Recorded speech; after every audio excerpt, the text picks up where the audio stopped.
I became a full-time artist and entrepreneur at 29 years old. And actually, it started before that. When I was in junior high school, I was selling barrettes and headbands, and I would take your little order on a slip of paper. And within a week, your order and your money, and then within a week, I would return your order to you wrapped up in a little piece of paper or in a plastic Ziploc bag. Then in high school, I started doing nails and designing nails, and I was making something like $2,000 a month in high school. I purchased two cars before I graduated high school. I couldn't even drive them. I didn't have my license, but my older sister did. She was 2 years older than me, and so my dad would let her drive us to school in my car. So the entrepreneurship bug hit me early on, and then it wasn't until I was in college.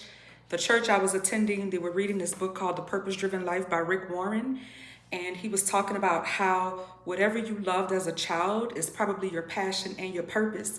And I really dug deep and I discovered that I really loved art and creativity. And so I majored in art. And after college, I opened an art gallery in the heart of the New Orleans Arts District. Now, this was after undergrad, grad, a whole bunch of things happened in between there. Like I worked a couple of little jobs and things because I'd given up, just doing nails and little things like that. I wanted to really focus on what my bigger, wider purpose was. And I remember sitting in that church. It was in Dallas, Texas, in Oak Cliff. And I remember a voice saying to me, "You're painting on 6-inch nails, and I have 6-foot canvases waiting for you." I didn't even know what canvas was at the time in relation to art and creating art, but I knew I wasn't talking to myself because that's not something I would have said to myself. And so that's when I went and majored in art. Now, after school, and after I got a master's degree in museum studies, I decided that I wanted to open an art gallery. And actually, no, I started teaching art. And so I was teaching art and I was working on this project. It was the O bracelet. And it was a bracelet where women in Rwanda, we partnered with, we're partnered with women in New Orleans to create these little bracelets that Oprah Winfrey sold in Macy's. And so in doing that, someone reached out and was like, "Hey, we have this space. You want to do like a little art studio?" And I was like, "Sure." And I called it a gallery. I called it M. Francis Gallery from day one, had an opening. It was amazing. And then like within a couple of months, I was downtown in the heart of the arts district because I was just around there being nosy. And I called and asked this lady what the rent was. It was on all the strip with all the galleries. Never thought in a million years I would be able to do it. Went home and told my daddy, and he was like, "Hey, if you jump, I'm jumping behind you." And so naively, I went and signed this lease with just enough for the deposit and the first month. I thought, oh, you open a business, you have good product, people gonna come and start buying because it's already an arts district. Like, no, I was so young and just crazy. So I was 28, 29 when I got to Julia Street in New Orleans, Louisiana, which is where a lot of the galleries are because there's still a lot in the French Quarter and on Magazine Street.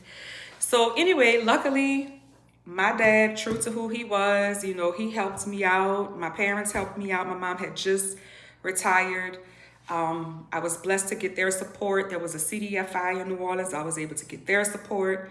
A lot of people just kind of rallied around and supported me, but I literally had no idea what I was doing. It was a struggle I had to make art, advertise, customer service, clean the building,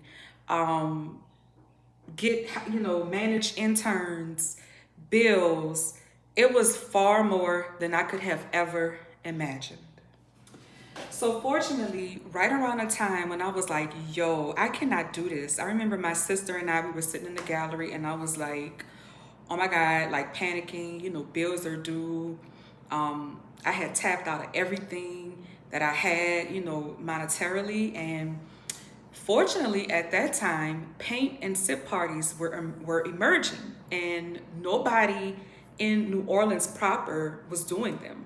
And so my sister said to me, "Hey, why don't we try that?" And so we drove to Houston, Texas, and we purchased all of the chairs from IKEA, all of the tables, everything. We did this one weekend. The next weekend or 2 weekends after that, we had our first paint party, and they just took off.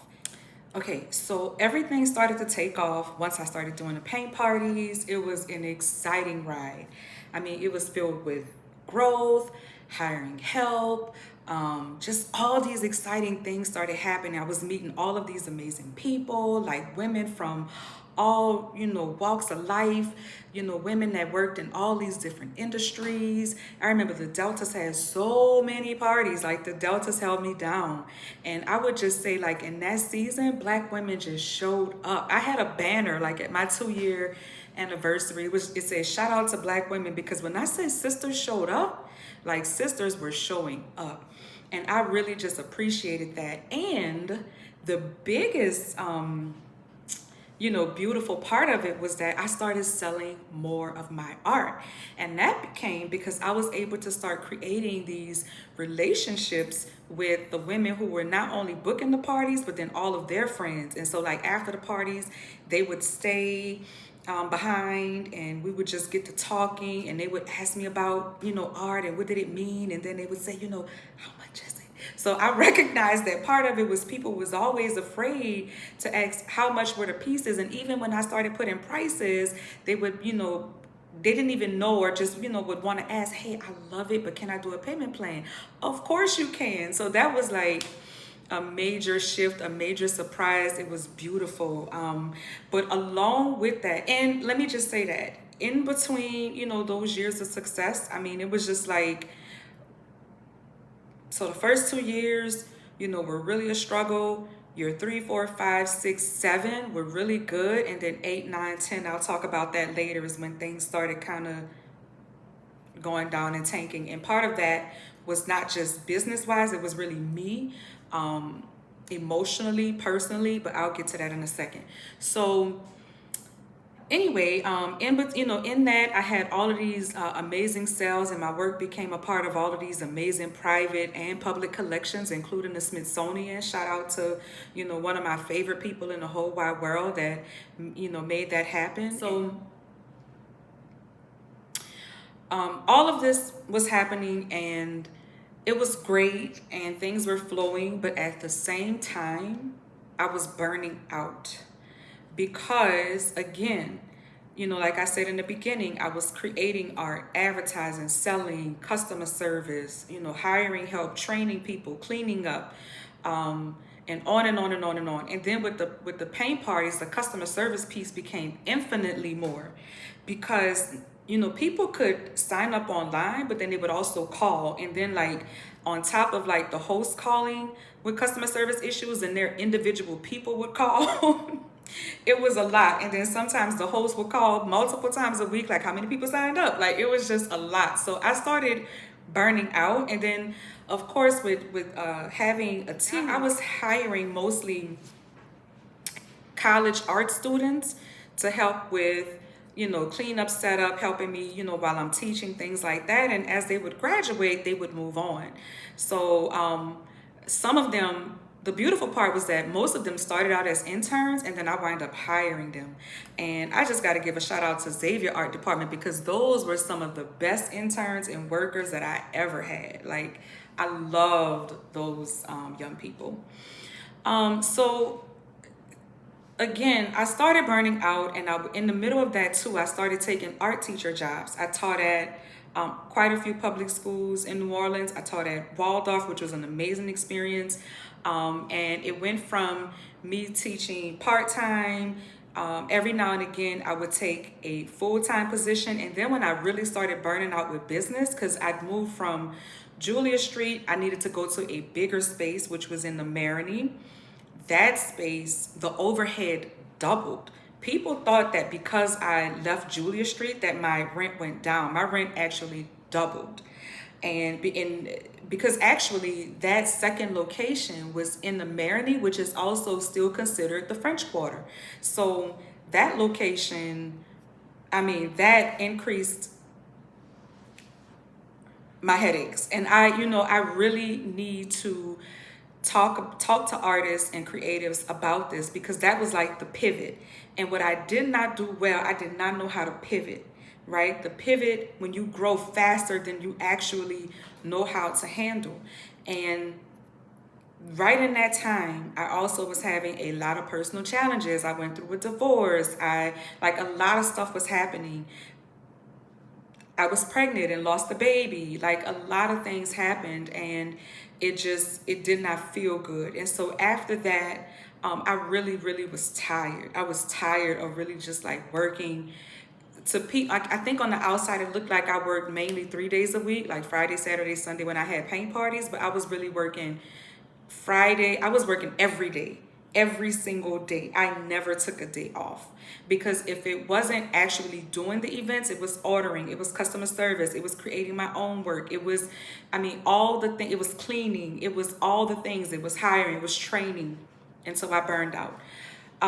During that time, one of the guests at one of the parties asked me, was I looking for a teacher, art teacher job? And I was like, yes. I was like, yes. I was like, I could, do half of this and do half of that in Woosop. But teaching is its own, beast. It is a very, very rewarding experience, but it can be very challenging.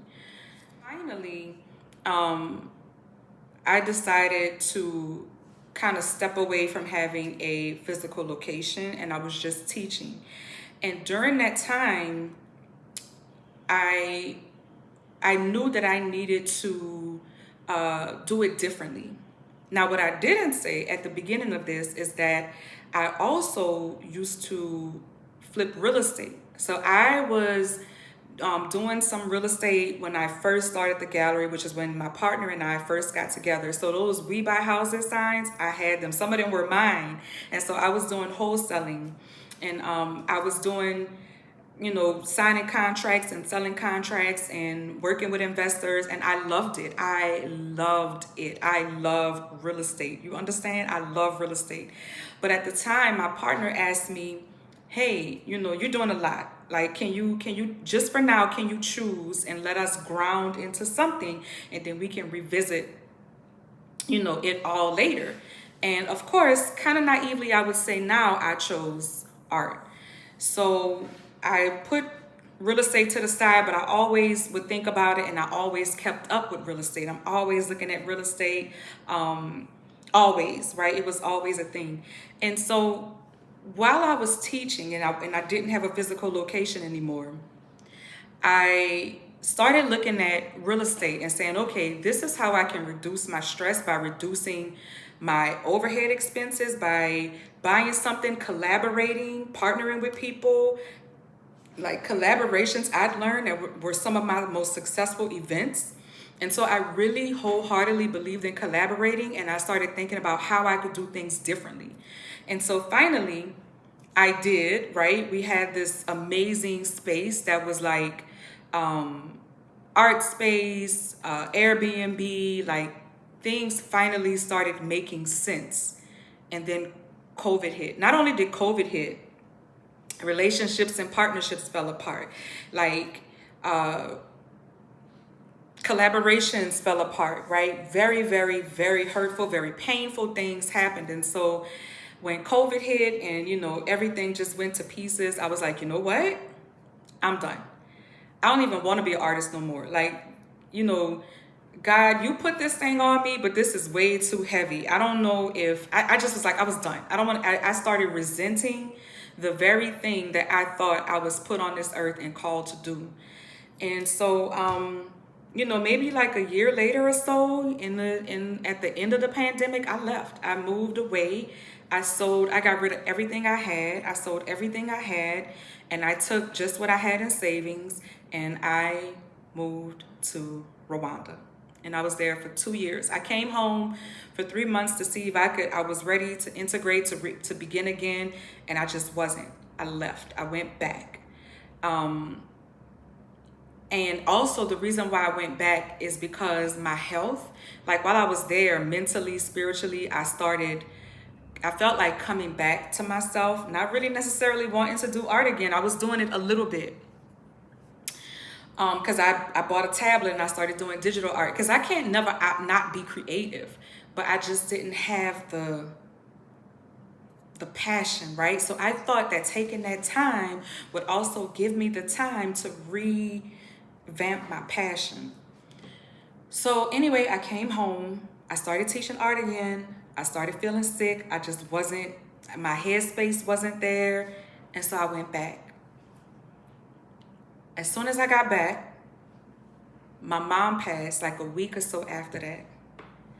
Came home. We buried my mom. I went back.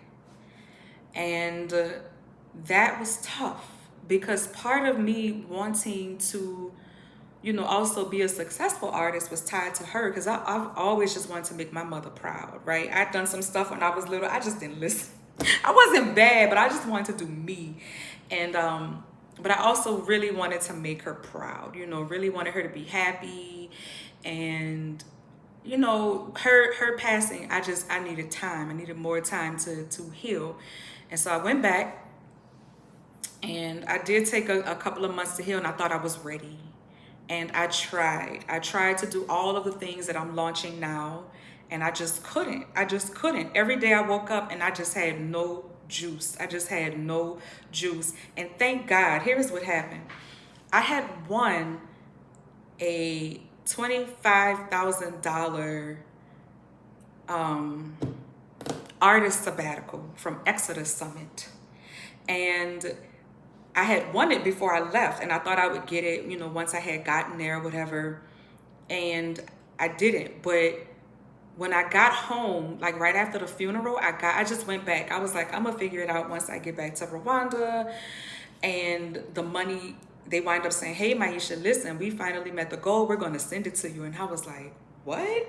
Okay, because I had thought I just wasn't going to get it. I thought they weren't able to raise the money. I had put it out of my mind. I was like, wow. So it didn't come all at once. I think it came like 12 and then 12. That's what I was doing. I was creating little digital pieces and I was trying to launch everything that I'm launching now. And it just wasn't working. It just wasn't happening. And so I knew also too, I recognized that I needed to really look at, before just jumping back out there, not only all of the successes and great times and great things that happened, but all of the failures and where I'd gotten off track and stuck and struggled and, was heavy, and what made me begin to resent art and being called to be an artist and not even wanting to paint. I went from painting 16 pieces a month to nothing, to just doing a couple of digital pieces here and there. I was doing a couple of, I had always had paint and brushes with me. And so I would do like some little big, I call them sketches on paper here and there. But it was just for me to get that creative, juice flowing and out, right? Once I had my hit, I was done. I wasn't trying to create anything to sell. And I would post something, I think 1 or 2 little pieces sold. I wasn't even trying. I was just sharing. And that was it. And so, but that showed me that for the second time, because I had gone through something before, that art can heal you. And so I would be forever grateful to Exodus Summit because it came right when I literally had nothing and when I needed my art to heal me and to just be able to be with the art and create. And so, where am I in the story? So I'm in Rwanda, I'm healing, I'm flowing, and okay. So not only did I look at what was successful, I began to look at where the challenges were and where I really messed up, the places that begin to really make me resent and not like this journey. And what I can honestly and truly say and share with you is that I did not have strategy. I had a business plan, right? I had a business plan. I knew my mission, my vision, the products and services I offered, all of these things, but I did not have clear, concise strategy, and I did not know how to pivot.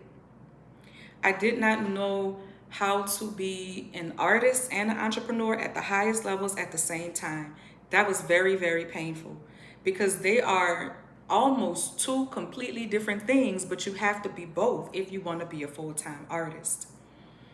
And so this time, as I'm relaunching my business, as I'm relaunching who I am and what I do, I sat down and not only do I have a plan, I have strategy, I understand the market, I understand marketing, I understand when it's time to add overhead, when it's time not to, when it's time to invest, and when it's time not to. That's the other thing.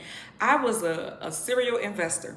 I mean, as far as in my business, I had every piece of equipment, anything I desired that I wanted, I got it, because in my mind the rationalization was it's for the business and eventually it will make money. That doesn't make sense, right? It makes sense, but you still have to do it strategically, right? You have to do it strategically. And so what I realized that I've always been good at, that I did not employ the first time around, was I'm good at creating businesses and structures. And I'm good at creating systems, but not strategy, like really having solid strategy, solid SMART goals, solid buckets of what needs to be done, and then the tasks that need to be done and listed under that clearly and concisely, and what are the specific goals. And so that's what I'm doing now. And not only that, but part of my strategy now and the way I think about things now, and even then, what I should have done then, is that I can have art and real estate, and I can invest in real estate strategically. And the reason why I'm saying that is because for artists and creatives, you want to create residual passive income so that you can be creatively free. I just watched a video by another artist, and she was talking about her 14 streams of income as a full-time artist, and she put real estate as one. She has some rental properties, and below in the comments, somebody, I took it as kind of sarcastic. He was like, how to become a full-time artist, invest in real estate, sigh. And I was like, he's, in my opinion, he was wrong in not thinking about that the proper way. Because unless you have some residual income, your creativity, you'll always be pulling on your creativity to make your money. And whether it be an Amazon KDP journal, real estate, crypto, whatever it is, you need to, create passive income to be a full-time artist, so that you are not always pulling on your creativity to make money. That was one of the things that happened to me on my journey. Part of it was I really, really, really wanted to create abstract art, but my audience that I was currently serving, they loved the jazz pieces.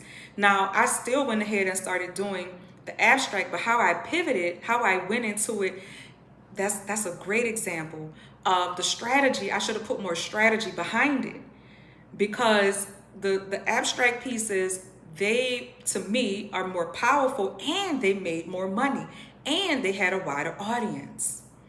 But the customers that I actively had captive loved the jazz art. And I love creating the jazz art too, but my spirit really wanted to move towards abstract. And so, again, I just didn't understand the pivot and the strategy behind it. So, part of why I'm even doing this video right now is because I sincerely desired to be who I needed when I was beginning out on my journey. Now, granted, I had some amazing coaches. I had a coach I will never forget. His name was Peter. And Peter was so dope. Peter had me, I knew, like he looked me in my eyes and he said, your problem is you're not doing basic, simple math. And he was talking about the fact that I didn't know my cost to do a paint party. I didn't know my cost. But by the time Peter finished with me, I knew how much, to the penny almost, it cost me to do, per person, to do a paint party. I knew how much each canvas, the brushes, a pump of paint, the lights, the advertisement, I knew all the costs. My fee, I knew all the costs, right? I had it down. And I knew that if somebody called me and said, I think I was pricing it at 35, and they would say, oh, can you do it for 17 because we're going to bring this many people? I knew immediately if I could say yes or no. And I knew immediately if I said yes, what my profit margin would be, and on and on. But the point is that, yes, he was a very good business coach, very good. But art coach, no. He didn't understand that as an artist, I needed certain things, and there were other things that I needed feedback on.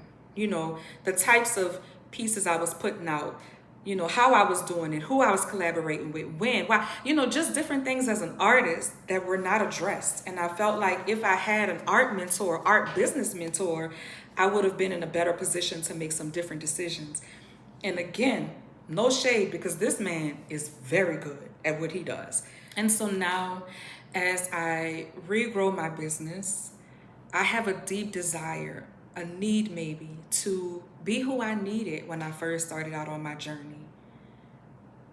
To share the knowledge I've gained over almost 20 years of trial and error as a artist, as a full-time artist, some years as a full-time art teacher, but always in my heart as a creative. I want to teach other artists how to create, how to plan, how to strategize, create multiple streams of income, and run a creative business from a financially sound place to achieve financial freedom and unlock creative freedom. I am here to help artists and creatives be creatively and financially free. I hope that message, I hope my story, my share has influenced you or inspired you. Let me just say that word. Even if it didn't influence you, it inspires you to get out there and do what you need to do as an artist with structure. I'm not against the flow. I am not. But definitely create more strategy, more plan, be very self-aware in how you do what you do in the market, right? So I would love to work with you. Again, my name is Maisha, aka Creatively Yours Maisha, and I do have a link down below where you can learn how you can work with me.